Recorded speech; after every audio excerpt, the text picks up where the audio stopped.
Kura-kura. Kura-kura adalah hewan bersisik berkaki empat yang termasuk golongan reptil. Bangsa hewan yang disebut ordo Testudines atau Chelonians ini khas dan mudah dikenali dengan adanya rumah atau batok bony shell yang keras dan kaku. Batok kura-kura ini terdiri dari dua bagian. Bagian atas yang menutupi punggung disebut carapace, dan bagian bawah, ventral, perut, disebut plastron.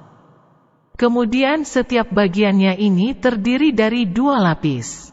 Lapis luar umumnya berupa sisik-sisik besar dan keras, dan tersusun seperti genting.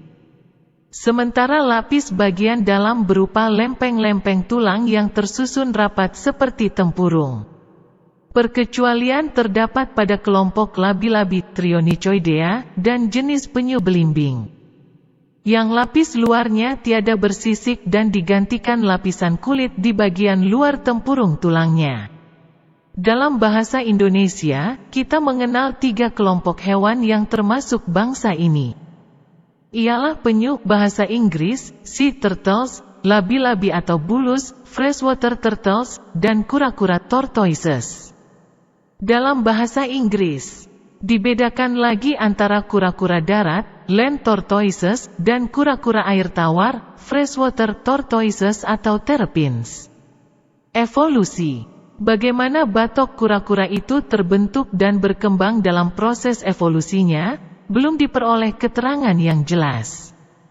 Fosil kura-kura tertua kedua yang berasal dari masa Trias, sekitar 210 juta tahun silam, Proganochelys, telah berbentuk mirip dengan kura-kura masa kini. Perbedaannya, tulang belulang di bagian punggung belum begitu melebar dan belum semuanya menyatu membentuk tempurung yang sempurna. Kura-kura purba hidup dan berkembang kurang lebih sejaman dengan dinosaurus.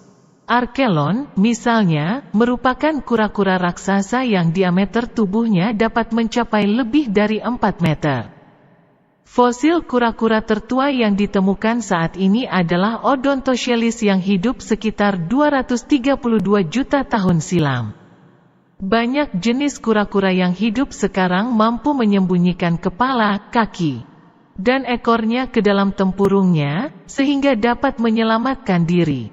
Namun beberapa kura-kura primitif, seperti contohnya penyu, tak dapat menarik masuk anggota badannya itu. Kebiasaan hidup.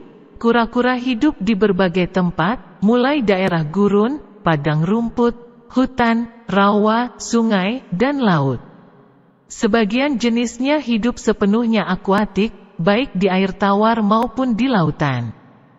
Kura-kura ada yang bersifat pemakan tumbuhan, herbivora, pemakan daging, karnivora, atau campuran, omnivora. Kura-kura tidak memiliki gigi. Akan tetapi perkerasan tulang di moncong kura-kura sanggup memotong apa saja yang menjadi makanannya. Ukuran tubuh kura-kura bermacam-macam, ada yang kecil ada yang besar. Biasanya ditunjukkan dengan panjang karapasnya, CL, carapace length.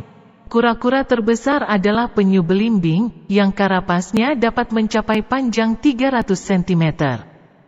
Labi-labi terbesar adalah labi-labi moncong babi, dengan panjang karapas sekitar 0,7 meter.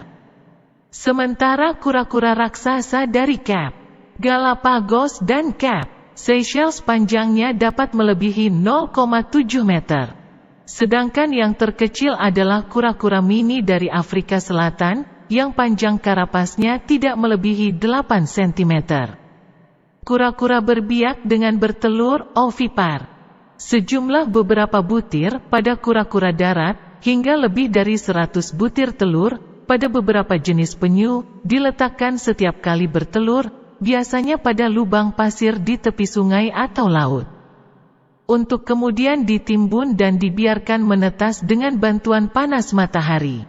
Telur penyu menetas kurang lebih setelah 2 bulan, 50-70 hari tersimpan di pasir.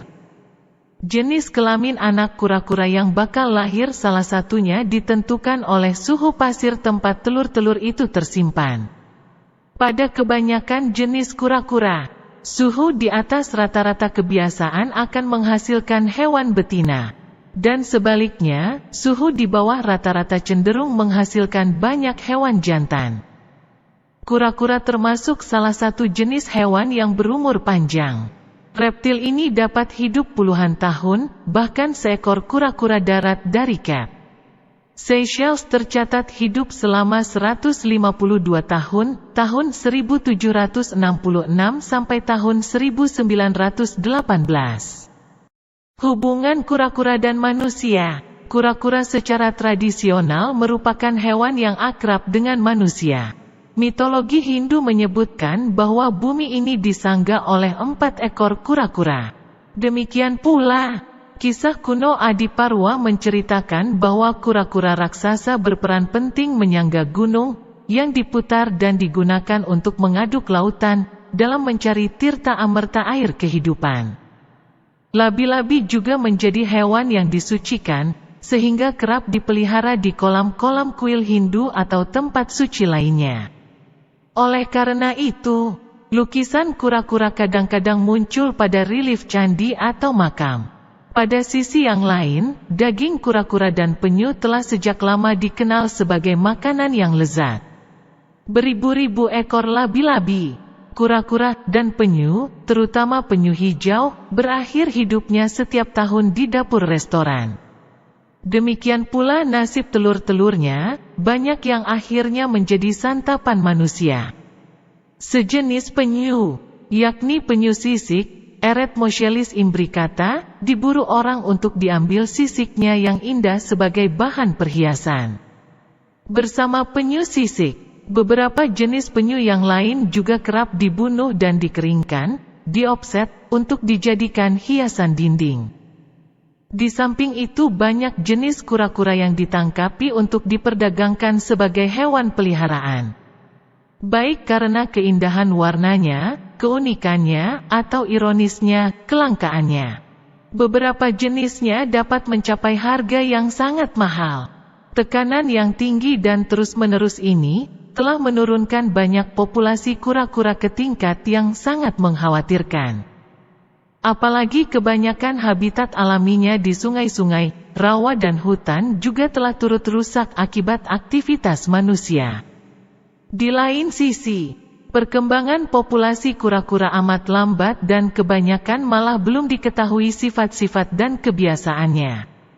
Oleh sebab itu tindakan konservasi bagi hewan ini amat diperlukan. Dari semua bangsa kura-kura, hanya penyu yang telah dilindungi dengan cukup baik di Indonesia. Hampir semua jenisnya telah dilindungi oleh undang-undang. Banyak pantai peneluran penyu yang telah dimasukkan ke dalam kawasan yang dilindungi, seperti misalnya Pantai Sukamade di Jawa Timur dan Pantai Jamursba Medi di Papua. Meski demikian, penangkapan penyu dan pengambilan telurnya masih juga berlangsung secara ilegal dan sulit dihentikan.